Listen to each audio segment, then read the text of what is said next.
You won't believe what happened when a so-called Karen tried to fine a homeowner who didn't even live in her neighborhood's HOA. It all started on a quiet afternoon when James, a calm and respectful guy, was driving up the private access road leading to his property. He noticed a woman standing at the edge of the road, arms crossed, blocking his way. She immediately demanded that he stop, saying he was breaking the HOA rules by using the road without permission. But here's the kicker. James owns the entire access road. At first, he thought it was a misunderstanding. Maybe she was confused about who lived where. But no, she doubled down. She pulled out a clipboard, waved some papers in his face, and said she was issuing him a fine for unauthorized use of the road. James stayed calm but firm. "You can't fine me," he said. "I'm not part of your HOA. In fact, I own the land you're standing on." That's when things really started to spiral. She refused to back down. She said she'd call the police, report him to the board, even threatened legal action.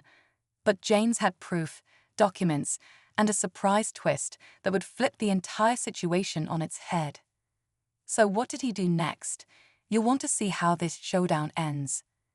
James had bought the property a few years back, tucked just outside the boundaries of the neighborhood's HOA.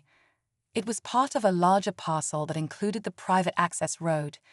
When he purchased it, his lawyer made it clear. James owned that road. Not shared, not co-managed, fully his. The title paperwork, maps, and legal documents all confirmed it. Still, he had no issue with neighbors using the road. It wasn't gated, and he figured everyone could coexist peacefully. But Karen, whose real name James later found out was Linda, wasn't having it. She had recently been elected to the HOA board and seemed determined to control everything that touched the neighborhood, even if it wasn't hers to manage. She insisted the road must be part of the HOA's jurisdiction, just because everyone used it. She even told James that community rules apply to everyone and accused him of trying to bypass regulations. What she didn't know was that James had already dealt with issues like this before. He knew how easily things could spiral, especially when people assumed power they didn't have.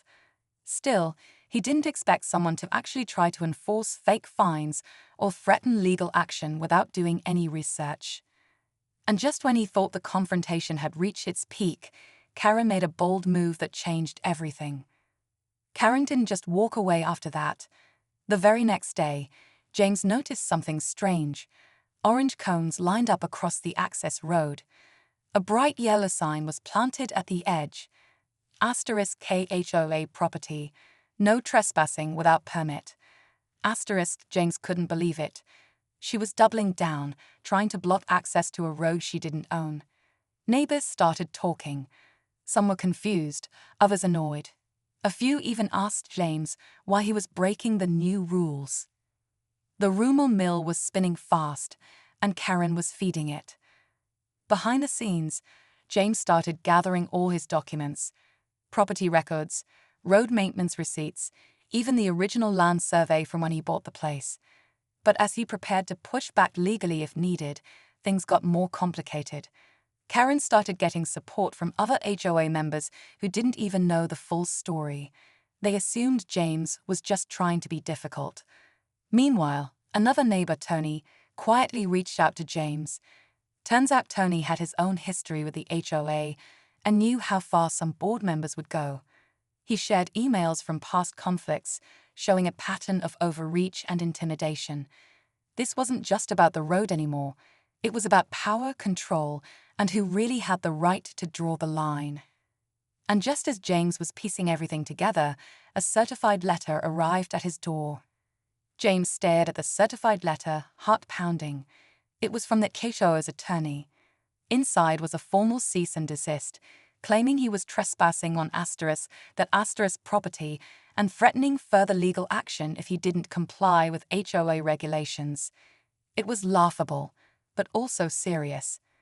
The letter used official language, carried weight, and now James wasn't just dealing with Karen.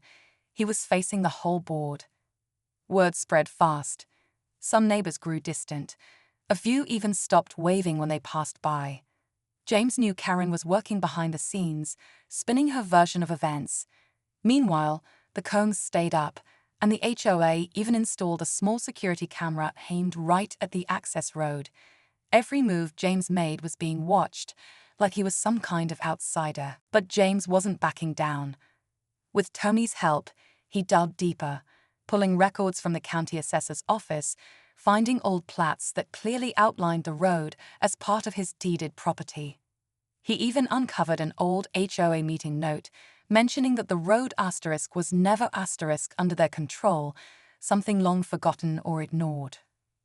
The tension hit a new level when James got a knock at the door. It wasn't Karen. It wasn't a neighbor. It was someone from the county, and they had paperwork in hand.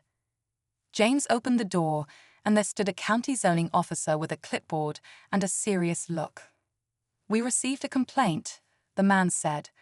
"Something about unauthorized road construction and improper land use." James was stunned.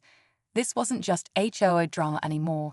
Karen had taken it to a whole new level. She had filed an official complaint, claiming James was altering the access road in violation of local codes. James invited the officer in and calmly explained the situation. He showed him the documents, the property map, and even the maintenance logs proving he'd only repaired potholes and trimmed brush. Nothing even close to illegal construction. The officer nodded, taking notes, but said a full inspection would still be required. That meant more delays, more scrutiny, and more unwanted attention. Later that evening, Tony called. "I think you should see this," he said. He sent James a screenshot of a neighborhood Facebook group post. Karen had uploaded photos of the road, claimed it was a public hazard, and hinted that James was endangering the community. Dozens of comments followed. Some people supported her. Others asked questions. But now James' name was out there. His property, his reputation, both were being dragged into the spotlight. And just when James thought he'd seen it all, an envelope arrived from a title insurance company, one he'd never contacted. James tore open the envelope from the title insurance company, confused. Inside was a letter explaining that a claim had been made by none other than Karen. She was trying to argue that there had been an error in the road's ownership and that the HOA might actually hold rights to it due to an easement oversight. It was a long shot, but she'd managed to get a title investigator involved. James couldn't believe how far she was willing to go just to prove a point. He immediately contacted his real estate attorney, who reviewed everything again. After a tense week of back-and-forth calls, legal digging, and document cross-checking, the truth finally landed. Not only did James own the road, Karen's own property lines stopped 15 feet short of it. She had no legal standing, no easement, and no claim. The title company backed off, and the county officer returned with a clean report, officially closing the complaint. But the real twist came a few days later. Tony called James with a grin in his voice. Guess who just got a letter from the city? Turns out, Karen's attempt to control the road triggered a zoning review on her property. She had unknowingly installed a shed and fence beyond her legal boundary, partially on James's land. Now she had to remove them, or face fines of her own. After weeks of tension, legal letters, and awkward stares from neighbors, the dust finally settled. Karen quietly took down the cones, removed the no trespassing sign, and began dismantling the fence that crossed onto James's land. No apology ever came, but the message was clear. Her power play had backfired. The HOA stayed silent, probably hoping the whole thing would fade away without more drama. As for James, he didn't rub it in. He stayed calm, focused, and let the facts speak for themselves. Neighbors slowly came around. A few even stopped by to ask what really happened. James kept it simple. "I just stood my ground. The road's mine, and I just wanted to be treated fairly. It wasn't about winning. It was about setting the record straight." Tony and James stayed in touch, swapping stories and keeping an eye on any new HOA moves. The road stayed open, the property quiet, and life returned to normal. If there was one takeaway, It was this: know your rights, keep your paperwork, and don't let someone else decide what you can or can't do on your own land. And as for Karen, let's just say she's been a lot less active at HOA meetings lately.